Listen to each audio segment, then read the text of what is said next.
गोव्याचे मुख्यमंत्री डॉक्टर प्रमोद सावंत यांच्या हस्ते प्राध्यापक समीक्षा शिरोडकर यांना सामाजिक पुरस्कार, गोवा मुक्ती दिनाचे औचित्य साधून विविध क्षेत्रातील उल्लेखनीय काम करणाऱ्या समाजासाठी योगदान देणाऱ्या व्यक्तींचा गौरव करण्यात आला। सामाजिक क्षेत्राची आवड आपण समाजाचं काहीतरी देणे आहे या भावनेने समाजासाठी धडपडणाऱ्या गोव्यातील प्राध्यापक कुमारी समीक्षा नागेश शिरोडकर यांना सामाजिक पुरस्कार देण्यात आला। समाज कल्याण खात्याकडून हा पुरस्कार देण्यात येतो। समीक्षा या अत्यंत प्रतिकूल परिस्थितीत यांनी शिक्षण घेऊन प्राध्यापक म्हणून कार्यरत आहेत, विविध क्षेत्रात काम करत आहेत। मुलांसाठी उत्कृष्ट व्यासपीठ मिळवण्यासाठी त्यांनी विविध संस्थेतील सामाजिक ओळख निर्माण केली आहे। गोवा महाराष्ट्र राज्यात सुद्धा त्या सामाजिक काम करतात। विशेष म्हणजे महाराष्ट्र आणि गोव्यातील युवकांसाठी विविध व्यासपीठ उपलब्ध करतात। मध्यंतरी महाराष्ट्रात कोविड काळात मुलांची मानसिकता यासाठी उपक्रमामध्ये त्यांनी सहभाग घेतला होता। सोशल मीडियाच्या माध्यमातून मुलांच्या मानसिकतेवर गंभीर परिणाम होत आहे, यासाठी विद्यापीठात काउन्सिलर सेंटर निर्माण व्हावे यासाठी सामाजिक कार्यकर्त्यांच्या मदतीने अखंड लढा त्या देत आहेत। कुमारी समीक्षा शेठ शिरोडकर हिने गोवा विद्यापीठातून एम.ए. कोंकणी, शिवाजी विद्यापीठातून एम.ए. मराठी व मुंबई विद्यापीठातून त्यांचे B.एड पर्यंत शिक्षण झाले असून त्या कुर्टीफोंडा येथील कामाक्षी शिक्षण संस्थेच्या कला वाणिज्य आणि विज्ञान उच्च माध्यमिक विद्यालयात कोंकणी विषय तर विजयानंद ज्ञानप्रसारक संस्थेच्या कला वाणिज्य व विज्ञान उच्च माध्यमिक विद्यालयात मराठी हा विषय शिकवितात। त्यांचे तरुण भारत, गोमंतक, दैनिक हेरल्ड, गोवन वार्ता, पुढारी, लोकमत, भांगरभोय अशा वर्तमानपत्रातून लेख प्रसिद्ध झालेले आहेत। साहित्य मंथन, सत्तरी कोंकणी सेवा केंद्र, साखळी, डिचोली कोंकणी सेवा केंद्र, सम्राट क्लब मे अशा विविध संस्थांमध्ये त्या सदस्य आहेत। विविध कोंकणी कार्यशाळांमध्ये त्या सहभागी झाल्या आहेत। राज्यस्तरावरील स्पर्धांमधून त्यांनी पारितोषिके प्राप्त केली आहेत। शिक्षक मर्यादित राज्य पातळीवर निबंध स्पर्धेचे त्यांना दुसरे बक्षीस प्राप्त झाले आहे। युवा क्लब पणजीने आयोजित केलेल्या निबंध स्पर्धेत प्रथम पारितोषिक प्राप्त केले आहे। त्यांनी अनेक कार्यक्रमांचे सूत्रसंचालन तसेच स्पर्धाचे परीक्षण केले आहे।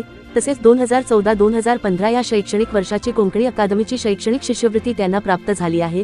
पदव्युत्तर स्तरावर लेखक अशोक कामत यांच्या घणाधाय नियतीचे कादंबरीतील समाज चित्रण या विषयावर शोधनिबंध त्यांनी सादर केला आहे।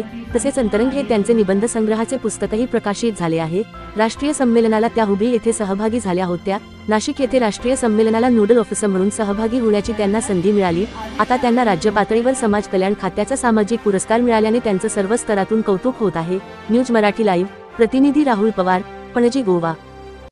नमस्कार, माझं नाव समीक्षा नागेश शेठ शिरोडकर। हल्लीच 19 डिसेंबर 2024 या दिवशी डायरेक्टरेट ऑफ सोशल वेलफेअर यांच्याकडून गोव्याचे मुख्यमंत्री डॉक्टर प्रमोद सावंत यांच्या हस्ते मला बेस्ट सोशल वर्कर म्हणून ॲवॉर्ड मिळाला आहे। मी खूप खुश आहे, कारण मी विचारच केला नव्हता की मला हा ॲवॉर्ड भेटेल, पण लकीली तो मला भेटला। याचा खूप मला अतिशय आनंद आहे।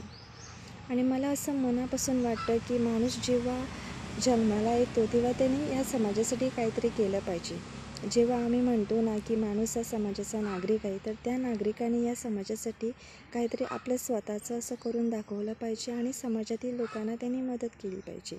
आणि माझी तीच इच्छा आहे, मी या समाजासाठी किंवा या समाजातील लोकांना मदत माझ्याकडून जशी होती तशी मी मदत त्यांना पुरवण्याचा नक्कीच माझा प्रयत्न कायम असेल।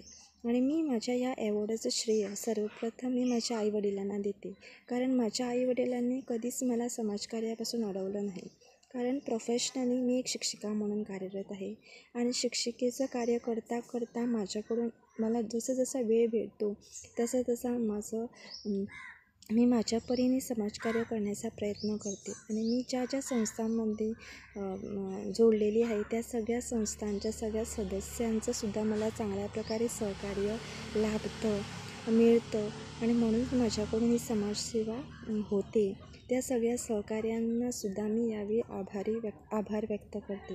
तसेच मी ज्या विद्यालयामध्ये शिकवते त्या विद्यालयाच्या प्राचार्यांना म्हणजे त्यांनीसुद्धा मला वेळोवेळी मला सपोर्ट केला, म्हणून त्यांचंसुद्धा मी यावेळी आभार मानते। आणि माझ्या सगळ्या फॅमिलीज, माझे फ्रेंड्स, माझे सगळे घरचे, माझे सगळे हितचिंतक यांचा पण मी यावेळी आभार मानते। आणि मला अजूनही समाजसेवा करायची आहे, मला अजूनही माझ्या समाजातल्या लोकांना चांगल्या प्रकारे मदत करायची आहे असा मी शब्द देते। धन्यवाद।